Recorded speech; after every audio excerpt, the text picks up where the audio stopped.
Have you ever had a breakup where you broke up with a person and you just asked them to leave you alone?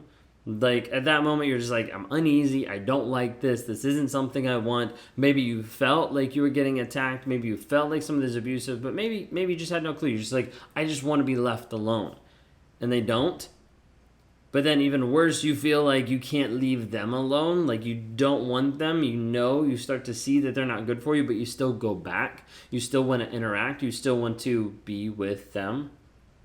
A lot of times people find themselves with a narcissist and they break up and they ask to be left alone. They're like, hey, I no longer want to talk to you. But then they go a step further and they're like, wait a second, can you please block me? Because I'm just not sure that I can actually stop contacting you. So please block me, stay out of my life. Like, let's just move on. Like, don't even worry about it. Will they actually do it? Will a narcissist actually react the way you want to? Like, are you struggling with this concept? Are you struggling with them blocking and unblocking you? Are you struggling with going back or getting hoovered into the relationship or reverse hoovered into the relationship? Well, if you guys are new here, my name is Ben Taylor. I'm a self-aware narcissist on this channel to provide awareness, growth, healing, change, and development. The founder of Raw Motivations, the creator of the Narc app, and your guide in the Escape Toxicity Challenge that you can access at escapetoxicity.com. If you like what you see here talking about narcissism, narcissistic abuse, my journey, please hit subscribe, hit the notification so you get notified when we drop new videos and when we go live on the channel. We'd love to have you part of the community and to continue learning more. So as we look at this concept of what happens when you ask a narcissist to block you, like what are the reactions? What do you need to do and how does this actually move forward? Well, sometimes we get to the place where the narcissist has already blocked you. Okay, that is a common one, that the narcissist has blocked you first.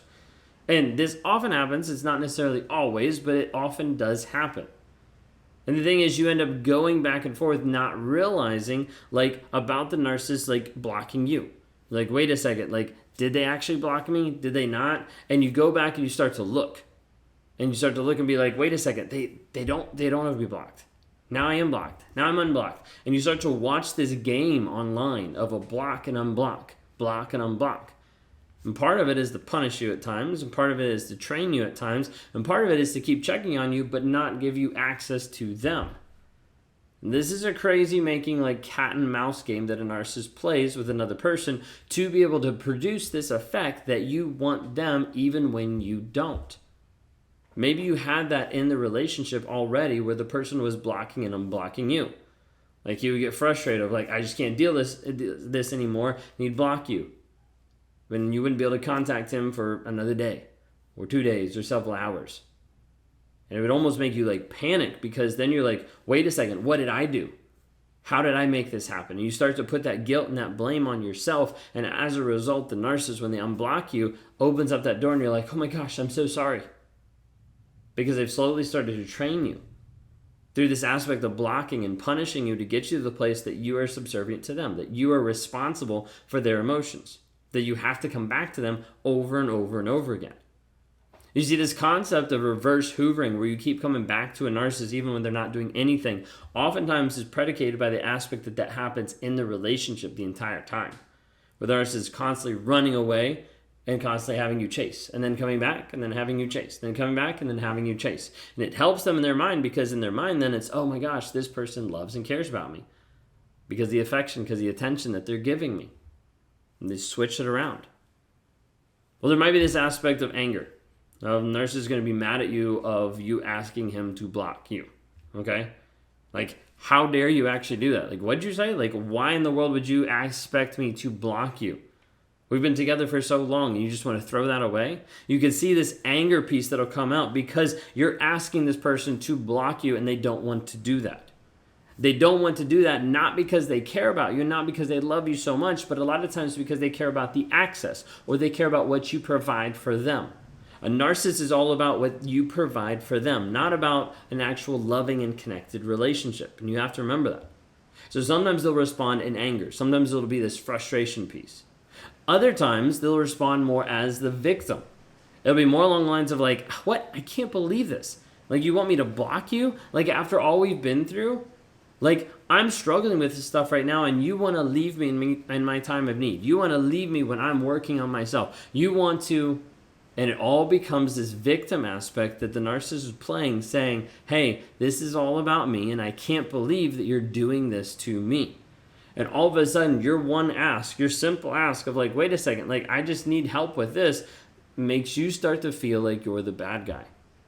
This is the way the narcissist starts to make you feel like you're the abuser, like you're the one that is hurting them. Because you're putting something on them, you're hurting them, you're abusing them. All these things will get twisted around in their head and thrown back at you, making you feel like you're the abusive one, making you feel like you're the crazy one. So you have to be able to understand they're going to respond sometimes in anger, sometimes they're going to respond as the victim, and other times they're not going to care.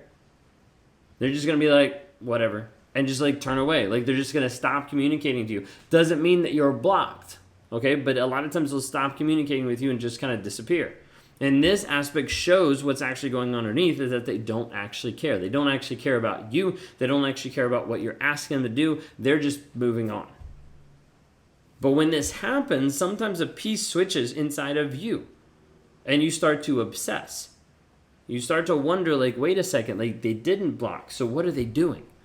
Maybe this is happening. Maybe something is going on. You start to check the social media daily, wondering, maybe I'm blocked, maybe I'm not. You start to open up your text message to be able to see, is it green, is it blue? Like, am I actually blocked? What's actually going on? And even though the narcissist seems to not care, it seems to produce this different effect inside of you that makes you care even more. That makes you care of like wondering, what is actually happening? What am I doing? Can I connect with this person? What's going on? And even though in your mind you're like, wait a second, this is stupid. I don't want to be with this person. You still want to look. You see, this introduces the concept of pain shopping, which is the idea of I don't feel, so I need to go pain shop.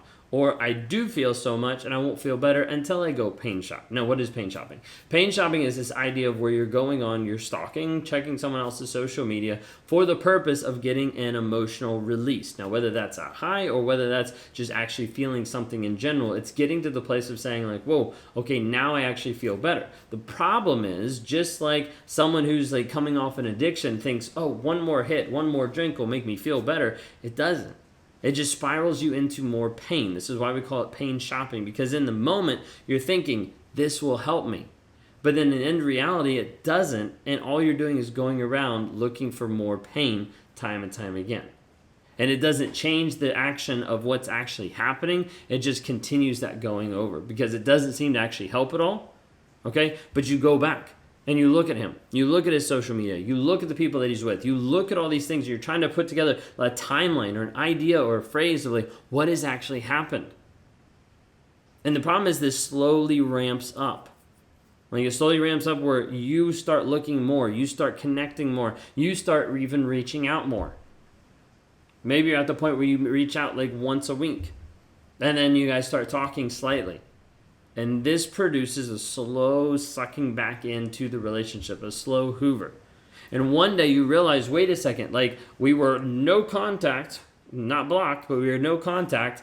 Now, like the next day, we're at the place of like, okay, we just texted once, just said goodnight. We still miss each other, right? And then the next day, a little bit more. And the next day, a little bit more. One day, there's a phone call because he has a question about something, or you left something there, or whatever may happen. 3 weeks later, you're practically almost back moved in because this is how it happens. But it's slow, so you don't actually see it until it slowly ramps up and you're at the place of like, whoa, how did I even get here?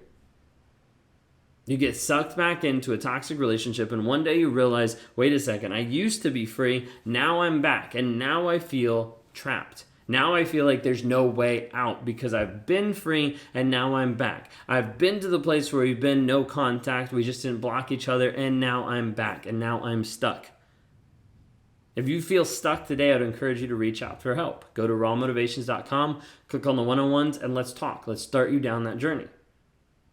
But last but not least, I need you to understand like a hard truth is the narcissist did not care about you in the relationship. He proved that by what he demonstrated, by the lies, by the cheating, by the manipulation, by the gaslighting, all those things. He proved he did not care about you. So I need to ask you, why would he care now to actually block you? Why would he care now to actually respect you in one of your last wishes that you're saying at the end of the relationship? Why would he actually do that? The answer is there's no drive to. If a narcissist blocks you, it's typically out of two things. It's either one, block you first so he can unblock you and come back into your life, or to punish you.